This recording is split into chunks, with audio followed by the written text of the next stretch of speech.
Quel secret cache l'épisode 4 de Night of the Seven Kingdoms? Comme chaque semaine, voici mon analyse détaillée ainsi qu'un décryptage des nombreuses références au monde de Westeros dans cet épisode 4. Vous êtes prêts? Alors c'est parti. L'épisode 4 s'ouvre avec ce qui ressemble d'abord à une sorte de nuit étoilée, comme un rappel du final de l'épisode 1, où Duncan et Huff regardaient le ciel nocturne et y ont vu un présage de bonne chance avec le passage d'une étoile filante. Sauf qu'il ne s'agit pas réellement d'une nuit étoilée, mais plutôt du plafond de la cellule dans laquelle est enfermé Duncan suite à son coup de sang lors de l'épisode 3 lorsqu'il a frappé Aerion Targaryen pour l'arrêter de faire du mal à Tancel et aux autres marionnettistes. En quelques secondes, l'épisode nous rappelle un symbole de bonne fortune avant de nous montrer à quel point la roue a tourné pour Duncan, qui se trouve désormais seul dans une situation des plus compliquées. C'est à ce moment-là qu'arrive Huff, ou plutôt Aegon Targaryen, comme le montre bien l'uniforme noir et rouge du jeune homme, qui n'a plus rien d'un garçon d'écurie, ou même d'un écuyer. C'est avec les atours d'un prince Targaryen que se présente Aegon à Duncan, mais il se décompose bien vite, comme l'enfant de 9 ans qu'il est réellement. Aegon explique au chevalier errant qu'il ne voulait pas mentir, qu'il ne pensait pas à mal, mais qu'il voulait tellement aller à Sandregué et être écuyer qu'il a tout fait pour l'être auprès de Duncan. Mais le chevalier errant a beaucoup de mal à accepter qu'Aegon lui ait menti. C'est surtout ça qu'il a du mal à surmonter, comme si tout le reste était acceptable, mais que le mensonge avait une résonance particulière pour lui. Duncan conclut l'échange en disant que c'est la malchance qui l'a fait rencontrer Huff, et non la bonne fortune. Ici, on le voit, le récit est à son plus bas pour Duncan. Son monde s'est effondré, à tel point que le ciel, qui est d'habitude le seul toit qu'il a au-dessus de la tête, a été remplacé par le plafond d'une geôle. Mais aussi son seul et unique ami, Huff, s'est révélé être un menteur. De plus, il fait face à une sentence qui pourrait bien avoir pour lui des conséquences macabres. C'est Baelor Targaryen qui lui explique à quel point il est dans une situation difficile. Face à Aegon, Baelor se montre ferme et autoritaire, mais Duncan lui explique que le garçon ne pensait pas à mal. Là encore, Duncan fait tout pour protéger le petit. Comme à la fin de l'épisode 3, quand Aegon tentait de s'interposer, Duncan lui disait de s'enfuir pour ne pas se mettre en danger. Ici, Duncan fait en sorte que les conséquences de ses actes ne rejaillissent pas sur le garçon. Aegon, malgré tout, annonce à son oncle qu'il aurait aimé que Duncan tue Aerion, son propre frère. Pour Baelor, il est inenvisageable d'avoir ce genre de pensée, car les Septons disent que les frères doivent s'aimer quoi qu'il arrive. Ça correspond bien à sa façon de penser et d'être face à son frère Maekar, malgré son tempérament. Toujours est-il que Baelor ne peut pas faire grand-chose pour Dunk. Aerion Targaryen a le contrôle sur le récit de son crime, c'est lui qui dicte également ce qui doit être fait pour punir Duncan. S'il s'est comporté comme un absolu tyran sous la tente des marionnettistes, c'est parce que la violence était justifiée selon lui. Il fallait donner une leçon à ces saltimbanques qui se sont permis de mettre en scène la mort d'un dragon qu'il estime être une incitation à la rébellion. Et pour non seulement s'être interposé, mais aussi pour avoir levé la main et le pied sur lui, Aerion réclame la tête de Duncan le Grand. Et en plus, le fils aîné de Maekar, Daeron, accuse Duncan d'avoir enlevé Aegon, ce qui est totalement faux, mais la parole d'un prince vaut mieux que celle d'un chevalier errant. Ici, on voit bien que ce sont les puissants qui ont tout le pouvoir entre les mains. Même si les contre-arguments de Duncan sont plutôt sensés, ils ne pèsent pas lourd face au désir d'un prince, et ce, même si Baelor semble relativement partial à la cause de Duncan.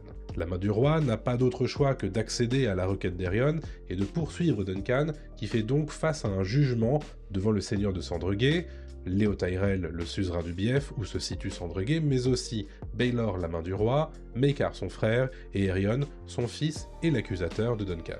Concrètement, si rien n'est fait, on demandera sûrement à ce que la main et le pied de Duncan soient coupés, pour laver l'affront subi par Aerion. C'est donc pour tenter de se sauver que Duncan invoque un jugement par combat. S'il l'emporte, il sera déclaré innocent, et donc ne subira pas de mutilation. C'est du moins ce qu'il espérait, mais Aerion a une autre idée en tête.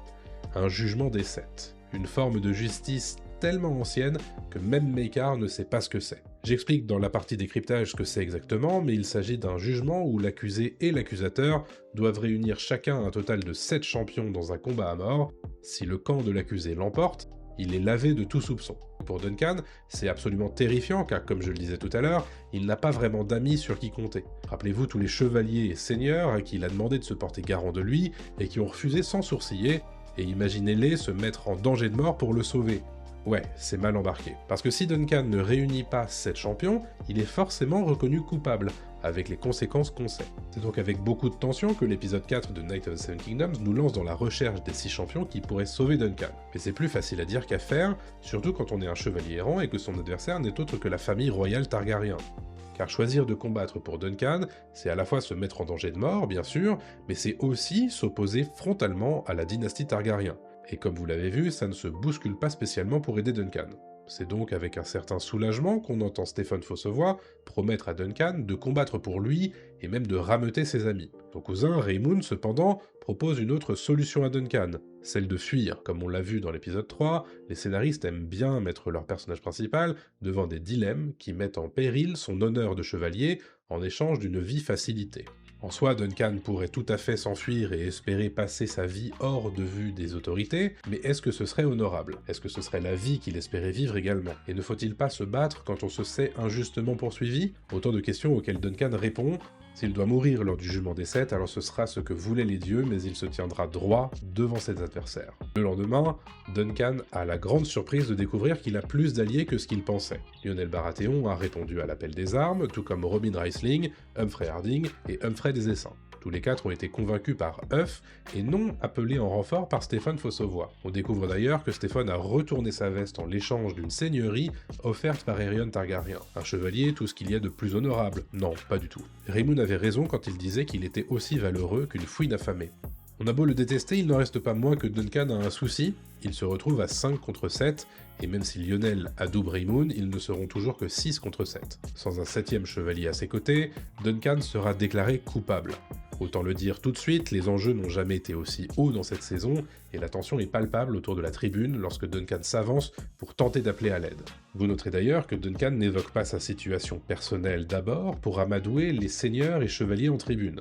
Il parle d'abord d'Arlan de l'Arbre-Sous, comme pour se placer sous sa protection dans ce moment si capital pour lui.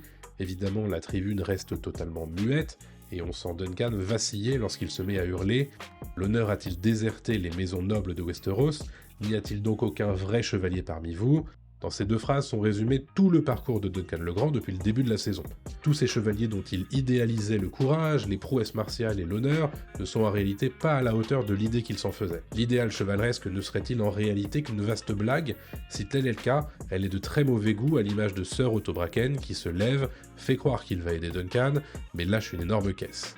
Et comme toute bonne série, Night of the Seven Kingdoms nous fait d'abord passer par le pire des espoirs, avant de nous emmener vers des sommets de soulagement lorsqu'elle nous révèle que Duncan peut désormais compter sur son dernier champion, et quel champion en plus, nul autre que Baelor Brise-Lance Targaryen, figure idéale du chevalier, modèle de droiture et d'honneur et surtout excellent guerrier. Autant vous dire que lorsque la série convoque le thème de Game of Thrones de Ramin Djawadi, ça m'a donné des frissons comme à vous tous, j'imagine. Et même s'il va falloir attendre l'épisode 5 pour voir le jugement des 7, je pense dire que cet épisode 4 nous met dans de parfaites conditions en gérant sa tension avec brio tout du long. Vous le savez, je dépends de mes soutiens pour rémunérer mes activités sur YouTube, alors si vous voulez donner un coup de main, pensez à rejoindre la chaîne YouTube, ou bien soutenez sur ma page Ko-fi ou Ulule. En contrepartie, vous obtenez mes vidéos en avant-première, ainsi que des vidéos en exclusivité. Un grand merci à tous ceux qui me soutiennent déjà. Il dit nouvel épisode, dit nouveau décryptage des références. Cette semaine, j'ai encore noté plein de choses intéressantes. Au début de l'épisode 4 de Night of the Seven Kingdoms, Huff, alias Aegon, explique à Duncan son surnom. Il explique que Huff, ou Egg en anglais, est le diminutif d'Aegon. Pour la petite histoire, c'est son frère Aemon qui lui a donné ce surnom affectueux. Les deux frères, qui sont les derniers fils de Maekar, ont passé beaucoup de temps ensemble dans leur jeunesse, avant qu'Aemon ne soit envoyé à la citadelle pour devenir maître à l'âge de 9 ou 10 ans. En ce qui concerne Aegon, c'est un prénom historique des Targaryens, puisqu'Aegon le Conquérant est aussi Aegon Ier Targaryen, celui qui a mis en place la dynastie du dragon à Westeros. Au moment de la série, il y a déjà eu 4 rois Aegon au pouvoir, ce qui montre bien que c'est un prénom habituel pour les rois des 7 couronnes. Le jeune Aegon nous explique pourquoi Aerion a réagi comme ça face aux marionnettes. Comme je vous le disais la semaine dernière, Aerion se croit l'incarnation d'un dragon sous forme humaine. Il a donc très mal pris que les marionnettistes mettent en scène la mort d'un dragon. Baelor poursuit les explications et raconte que ça peut être interprété comme un appel à la rébellion, à tel point qu'Aerion pourrait faire qualifier ce spectacle qui paraît si innocent de crime de trahison. Toujours au sujet d'Aerion, Aegon raconte pourquoi il déteste autant son grand frère. Le jeune garçon est persuadé qu'Aerion a noyé son chat, mais il a aussi subi des menaces de la part de son frère. Aegon explique qu'il entrait dans sa chambre la nuit et mettait son couteau entre ses jambes. Aerion disait qu'il avait trop de frères et qu'il ferait peut-être de lui sa sœur pour l'épouser. Ambiance. Tout ça évidemment nous montre bien le sadisme d'Aerion, mais nous rappelle aussi la tradition targaryen de relations incestueuses entre frères et sœurs, Tradition qui a pour objectif de maintenir la lignée aussi pure que possible et qui avait notamment créé de nombreux conflits avec la foi au début du règne de la dynastie. L'épisode 4 nous présente une nouvelle forme de jugement par combat, ce qui me permet de revenir sur cette tradition à Westeros. Le jugement par combat est une manière d'administrer la justice à Westeros pour déterminer la culpabilité ou l'innocence d'une personne. D'une manière générale, ce jugement prend la forme d'un duel entre deux personnes, qu'il s'agisse de l'accusé ou bien de son champion. Une chose à savoir, c'est qu'on ne peut pas refuser un jugement par combat à un accusé, surtout s'il est noble. Selon la coutume, le jugement permet aux dieux de se prononcer sur l'issue du combat, et donc sur la culpabilité ou l'innocence de l'accusé. Le jugement prend fin à la mort d'un des deux combattants, ou bien lorsque l'accusateur se rend ou retire ses accusations. Le jugement des sept adopte des conditions similaires au jugement par combat, la seule différence c'est qu'au lieu d'avoir un duel en 1 contre 1, on a un combat à 7 contre 7 en hommage aux 7 dieux de la religion des sept. Ce qui, selon la tradition andale, donne plus de chances aux dieux de se prononcer sur la question. À ce moment-là de l'histoire de Westeros, le dernier jugement des sept a eu lieu en 42 après conquête, soit 167 ans avant le tournoi de Sandregué. Il opposait le roi Maegor Ier et ses champions à ses opposants religieux. Ce jugement-là s'était terminé par la victoire du roi, seul survivant du combat à l'époque. Dans ce contexte, on voit bien que le jugement des champions, qui combattront durant le jugement des sept, est particulièrement important. Du côté d'Aerion, on compte donc son père, Maekar, un excellent combattant, comme le prouvent ses hauts faits militaires, mais aussi les 3 gardes royaux présents à Sandregué, Roland Crackhall, Willem Wild et Donnell de Sombreval.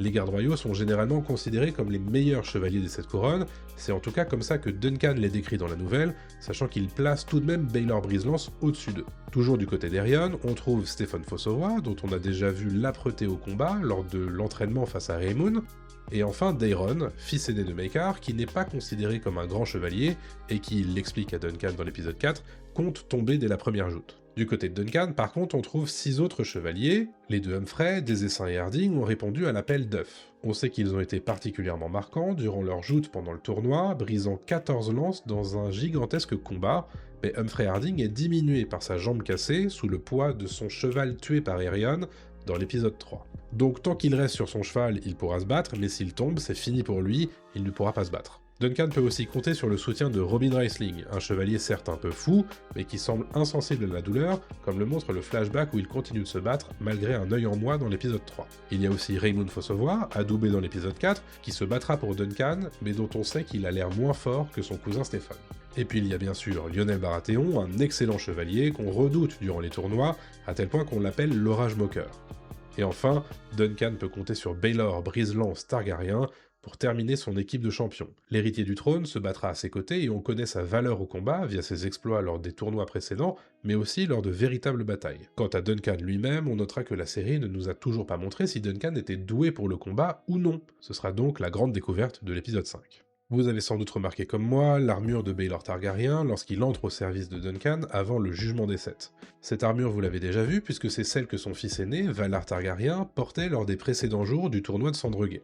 A noter que c'est exactement comme ça que ça se passe dans la nouvelle de George R. R. Martin, où Baelor ne comptait pas combattre et n'a donc pas apporté son armure. Il a donc emprunté l'armure de son fils pour prêter main forte à Duncan le Grand, la classe, non? Évidemment, il y en a un qui est moins fan de voir Baelor du côté de Duncan, c'est son frère Maekar Targaryen. Il lui demande s'il a perdu la raison et lui rappelle que Duncan a frappé son fils Aerion, mais pour Baelor, Duncan n'a fait que son devoir, protéger les innocents, et c'est ce que devrait faire tout bon chevalier. Là, Baelor nous rappelle les vœux du chevalier, qui a pour but de protéger ceux qui en ont besoin. Avec son choix, Baelor donne l'opportunité aux dieux de décider lors du jugement des sept si Duncan avait raison de prendre le parti des faibles, ou non, réponse dans l'épisode 5, bien sûr. Dans l'épisode 4 de Night of the Seven Kingdoms, Daeron Targaryen révèle à Duncan le rêve qu'il a fait le concernant. Il explique qu'il a vu Duncan sous un immense dragon mort, et s'imagine donc que le chevalier errant était responsable de sa mort à lui. C'est pour ça que, lors de leur première rencontre, à l'auberge dans l'épisode 1, il lui a dit de ne pas l'approcher. On va préciser que ce n'est pas la première fois qu'un Targaryen dit faire des rêves prophétiques de la sorte. C'était notamment le cas de la jeune Daenys la Rêveuse, qui a eu des visions de la chute de Valyria, ce qui a permis à son père et sa famille de quitter Valyria pour Père Dragon. En évoquant un rêve qu'il imagine prophétique, Daeron Targaryen se réclame d'une tradition ancestrale Targaryen, qui remonte à Daenys, mais aussi à Aegon le Conquérant, qui aurait eu une vision qui l'aurait encouragé à conquérir les 7 royaumes. Daeron fait aussi référence à la mort des dragons de la maison Targaryen. Il explique qu'il est désormais difficile à croire que les Targaryens étaient dragonniers à une époque, car à présent ils sont tous morts. C'est une référence claire à la disparition des dragons, entérinée avec la mort du dernier dragon en 153 après conquête, lors du règne du roi Aegon III, surnommé le Fléau des dragons. Alors on ne sait pas exactement ce qui a causé l'extinction réelle des dragons, en dehors du fait que bon nombre d'entre eux sont morts durant la danse des dragons en 129 après conquête. Toujours est-il qu'après la mort du dernier dragon, les œufs de dragon n'éclosent plus jusqu'à une certaine Daenerys, près de 150 ans plus tard, comme vous le savez bien.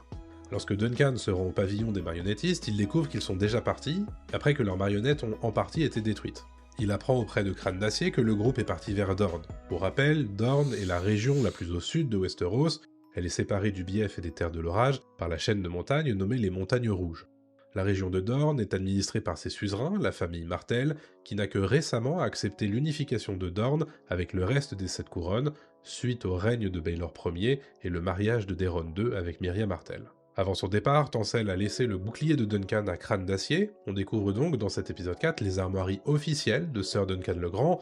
Il s'agit d'une superbe peinture d'un orme sur fond de crépuscule, en hommage à l'arbre qui abrite Duncan et Egg, mais aussi au coucher de soleil qu'Arlan aimait tant, le tout surmonté par l'étoile filante que les deux compères ont vue au début de la série et qui doit leur apporter chance. C'est intéressant de voir que les armoiries de Duncan ressemblent plus à un tableau qu'à de vraies armoiries suivant les lois de l'héraldique, car au final, Duncan n'est pas tout à fait un chevalier comme les autres. Dans l'épisode 4 de Night of the Seven Kingdoms, Stéphane Fossavoie fait référence à Sir Otto. Il s'agit du chevalier Otto Bracken qui, dans la nouvelle, participe au tournoi de Sandrequet en 209 après conquête. Dans la série, il est surtout réduit à un ressort comique grivois, car il donne l'espoir à Duncan de le rejoindre lors du jugement des Sept, avant de lâcher une gigacaisse. Juste avant, on entend un spectateur dire qu'il s'agit de la brute de Bracken. Ça fait référence à son surnom qui lui est donné en 206 après conquête, lorsqu'il tue Quentin Nerbosque, lors d'un tournoi à Port-Réal. Le duel a beau être tenu avec des armes émoussées, Otto frappe le seigneur Nerbosque tellement fort qu'il en a écrasé la visière de son aume et sa tête par la même occasion. D'où le surnom de Brute de Bracken. Pour la petite histoire, la maison Bracken est située dans le Conflent, dans la ville de La Haye-Pierre. Son blason représente un écusson doré frappé d'un cheval rouge sur champ marron. La maison Bracken est opposée depuis des générations à la maison Nerbosque située à Corneilla. On a d'ailleurs vu quelques moments de rivalité entre les deux maisons dans la série House of Dragon, avec notamment la bataille du Moulin Brûlé durant la saison 2. Le personnage de Stéphane Fossavoie est pas mal mis en avant dans l'épisode 4. On le voit débarquer avec son armure toute sculptée avec des ornements en forme de branches de pommier, en hommage à la pomme, qui donne son emblème à la maison Fossavoie. On découvre évidemment la trahison de Stéphane Fossavoie en faveur d'Aerion Targaryen, qui lui a promis de devenir seigneur s'il trahit Duncan pour lui, et ça forcément, ça fout le seum, mais on va pas se mentir, on savait déjà plus ou moins que Stéphane n'était pas digne de confiance. Raymond nous disait dans l'épisode 3 qu'il était aussi valeureux qu'une fouine affamée, il nous expliquait dans l'épisode 1 qu'il était pourri jusqu'au trognon, et même dans l'épisode 4, lorsque Stéphane promet à Duncan de l'aider, il dit un truc qui est pas un super bon présage non plus. Je ne sais pas pourquoi la tragédie suit si souvent les hommes honorables, mais quand je m'interroge, la réponse c'est toujours plus de gloire. Et visiblement, la gloire c'est surtout de devenir seigneur plutôt que de défendre l'innocent, on a bien compris Stéphane, et donc pas merci pour ton aide.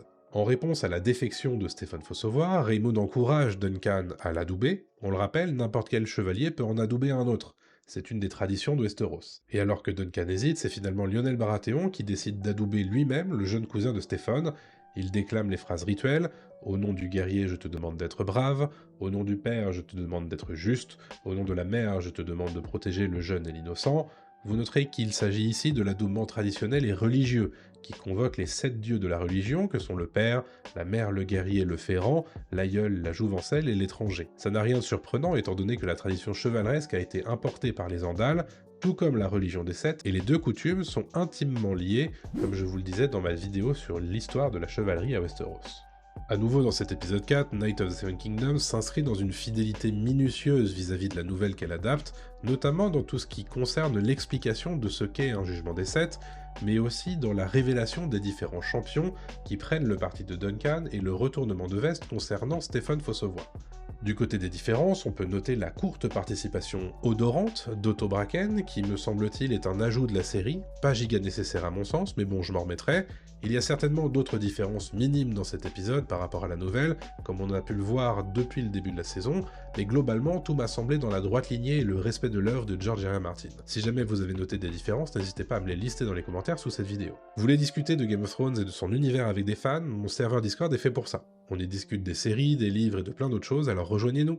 Maintenant, on va évoquer rapidement des spoilers avec les lecteurs de la nouvelle, donc si vous n'avez pas lu Le Chevalier Errant, on se quitte ici pour aujourd'hui, n'oubliez pas le like, l'abonnement et le commentaire avant de partir. Dans cet épisode 4, on voit très clairement Duncan hésiter à adouber Raymond Fossavoy, ce qui pourrait amener son compte de champion à 6 au lieu de 5, mais alors pourquoi hésite-t-il ? Il est très probable que Duncan ne connaisse pas vraiment les mots rituels de la cérémonie d'adoubement d'une part, mais on sait aussi, car on a lu la nouvelle, que ça va plus loin que ça. En effet, il est plus que probable que Duncan n'ait jamais été adoubé par Harlan de l'Arbre-Sous, ça semble nous être confirmé par cette vision de flashback lorsque Duncan est agenouillé et qu'il semble regarder Harlan.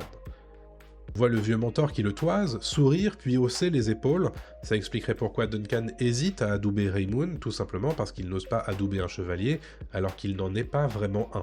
Voilà qui remet en tout cas bien en perspective l'attachement à l'honneur de Duncan, sachant qu'il ment sur sa propre condition de chevalier, n'est-ce pas ? Mais on peut aussi se demander si ce qui fait le chevalier c'est l'adoubement en tant que tel, ou bien le comportement exemplaire et honorable de celui-ci. Vu qu'on est entre lecteurs, on peut aussi évoquer un autre gros spoiler qui nous vient directement de la bouche de Daeron Targaryen, sous la forme d'un rêve prophétique. Évidemment, je pouvais pas aller plus loin là-dedans dans la partie sans spoiler, mais le fait qu'il ait rêvé d'un immense dragon mort est tout sauf anodin, il parle ici d'une immense bête avec des ailes si grandes qu'elle pourrait couvrir tout le champ. C'est évidemment une référence à la stature du personnage qui mourra lors du jugement des 7 qui nous attend la semaine prochaine. Perso, j'adore que la série ait gardé les quelques dialogues de Daeron directement tirés de la nouvelle. Pour les non-lecteurs, forcément, ça intrigue, on se demande si la prophétie va se réaliser et surtout de quelle manière, quel personnage va mourir, va-t-il être tué par Duncan lui-même, Duncan va-t-il vraiment survivre? Là, je pense que ça doit bouillonner de théories dans la tête des néophytes, et ça me rappelle dans quel état j'étais moi-même quand j'ai découvert la nouvelle pour la première fois. Comme d'habitude, je vous encourage à ne rien spoiler aux néophytes, que ce soit dans les commentaires de ma chaîne ou bien sur les autres réseaux, merci pour eux. Et voilà pour mon décryptage complet de l'épisode 4 de Knights of the Seven Kingdoms. Est-ce que j'ai raté des trucs? Donnez vos analyses dans les commentaires et indiquez si elles contiennent des spoilers. Quant à moi, je vous donne rendez-vous demain pour des théories sur le trailer de l'épisode 5, et je vous laisse avec cette vidéo pour rester dans le thème de Knights of the Seven Kingdoms.